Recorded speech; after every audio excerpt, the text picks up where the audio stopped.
You want to know how a room can forget who holds the power? I'll tell you, because I've seen it. Picture this. A woman, not the loudest, not the tallest, not the one with a badge flashing on her chest, but the one they put way in the back. Yeah, that seat by the exit with the flickering light, the one nobody wants. That's where it started. No lights, no sirens, just a chair meant to remind you, hey, you're here, but don't get comfortable. She didn't fuss. She just pulled out a pen, opened a folder, and started making notes, and the whole courtroom did what it always does, looked right past her. No one thought twice about it, either. To them, she was too quiet, too steady, too collected to ever be a threat. They'd already decided what she wasn't, a leader, an authority, someone to worry about. Especially Rick Talbert, leaning against the wall like he built it, eyes cold and calculating, the kind of man who's never had to wait for permission. That's what got under his skin. She didn't apologize, didn't look down, didn't rush. She just walked in, heels tapping steady on the tile, and took her place like she belonged, even after a bailiff, trying to keep the pecking order straight, nudged her out of the front row and into the shadows. No scene, no protest, just a nod, like she'd seen the game 1,000 times before. She held herself with a kind of focus that didn't need to shout, didn't even need to raise an eyebrow, just this silent, unmoving force that made the people around her uneasy. Especially Rick. He liked it when people squirmed to get back what he took from them, but she didn't squirm, she just held her ground. Didn't look around for support, didn't flinch, didn't fade. That silence, that refusal to shrink, was the loudest thing in the room. And the more she sat there, the more everybody noticed her, not because she was trying to be seen, but because she just flat out refused to disappear. Rick, 2 rows ahead, was all attitude and no humility, used to being the loudest guy in the room. He didn't know what to do with someone who owned her stillness like it was a weapon. That's not what he expected from a black woman sitting at the edge, no badge, no sign, just unbothered and exact. And let me tell you, exactness in a woman like her? That's what gets under a man's skin who's built his life around being the center of attention. She just kept annotating her notes, calm and precise, never breaking a sweat. He kept sneaking looks at her, not because he was interested. Nah, he was unsettled, plain and simple. Her silence was like a mirror for every insecurity he had. For the first time, he felt visible, and he did not like it. So at the end of the session, Rick decided he had to reassert control. He stretched, exaggerated, made a show of taking up space, then strolled over to her like he was doing her a favor. Long day, he tried, too loud, fishing for a reaction. Nothing. You new around here? Still nothing. He even reached out, brushed his fingers across her folder. No consent. Just that little power move men like him think no one sees. We don't usually let just anyone sit in here. Gotta know the right people, he said, like he was letting her in on a secret. And that's when she looked up, just for a second, and the look she gave him said everything. He'd already told her all she ever needed to know. He slunk off, because what else could he do? She hadn't given him a thing to work with. She didn't need to speak. The lesson was already clear. Next hearing, same routine. She showed up early, settled into that same ignored seat, folder and pen in hand. Rick came in, saw her, and something inside him just snapped. She hadn't left. She hadn't been driven out. She was still there, and suddenly that felt like a challenge. He walked past once, then again. This time, he stepped into her space, no warning, no invitation, just the arrogance of someone who thinks their presence is all that matters. You really think you belong here? He muttered, loud enough for the room to catch. She didn't even blink. So he tried her bag, pawed at it, pretending it was suspicious. Maybe someone needs to check this. Who knows what's in here? She paused, calm as ever, just put her hand on the strap. Not a fight, not a threat, just a reminder, that's mine.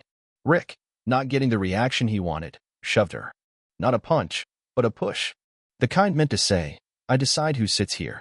Her chair rocked, her folder fell, papers scattered, and the room sucked in a breath. Someone stood up. Someone reached for their phone. Someone else whispered, did you see that? And just like that, someone was already streaming.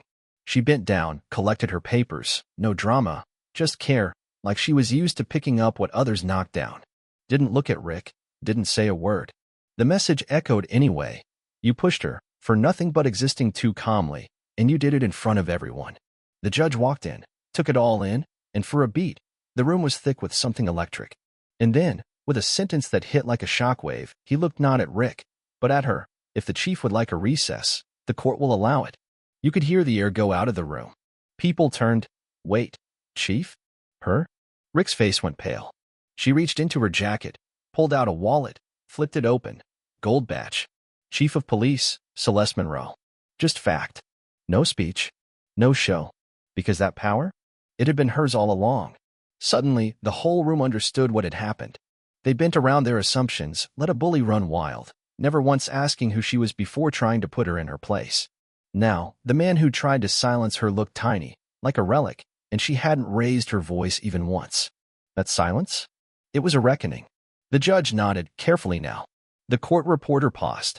A woman in the back just breathed. Oh my God. Rick, meanwhile, was stuck.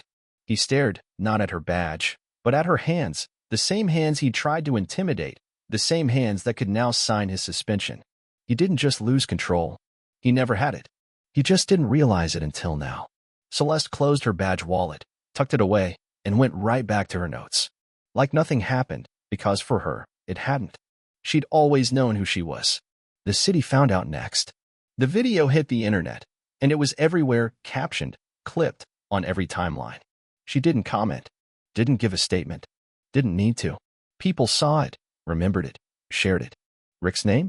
Vanished from every community board, fundraiser, training invite. Nobody was sticking up for him now. Celeste went back to work, her office unchanged, her days as full as ever, except now the team sat a little straighter, not out of fear, but clarity. Even the rookie officers were different. One knocked, nervous, admitting he'd worked 3 months and never realized she was chief. That's on me, he said. You didn't look, she replied. That's on all of us. Sometimes, the truth only fits in silence. The city changed, quietly but deeply. A bakery took down Rick's photo, replaced it with, "We don't need louder men, we need clearer women." The academy added her to the curriculum, not as a warning, but as a masterclass in restraint. Complaints once ignored got reopened. Patterns started to matter. No more hiding behind glitches. A board, once useless, suddenly packed. Residents brought their receipts, and the question became, now you see it. So what will you do? The department shifted. Celeste's name wasn't an exception, it was a baseline. She didn't demand, didn't gloat, just kept showing up, refusing to shrink, so the system stretched toward her. A working group launched, not on optics, but the real question, why did no one stop Rick before he pushed her? The answers were ugly, but at least they were honest. People saw it, but didn't feel authorized to break the script. Now the script had changed.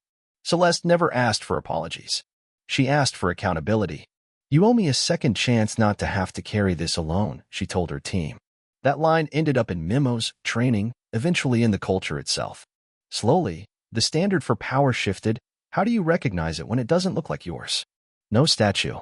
No parade. Just her name in gold on frosted glass at headquarters, Chief Celeste Monroe. No plaque. No headline.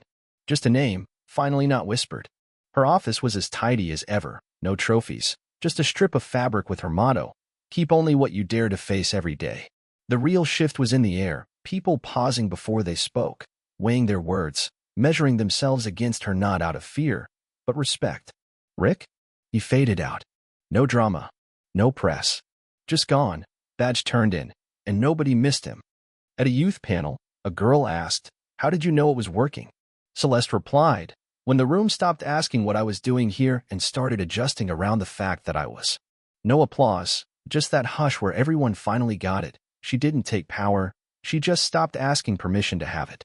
She never raised her voice, never demanded headlines, she made the system listen without letting it defend itself. That's real change. She didn't break the door down, she changed the lock. And now, if you want in, you'd better ask who's already in the room. So let's talk about it. Who do you see, and who do you overlook? Where's the line between silence and complicity? Do you really know what justice feels like? Or are you just used to the noise? Tell me what you think. I want to hear, because change only happens when we stop letting power look the same, every single time.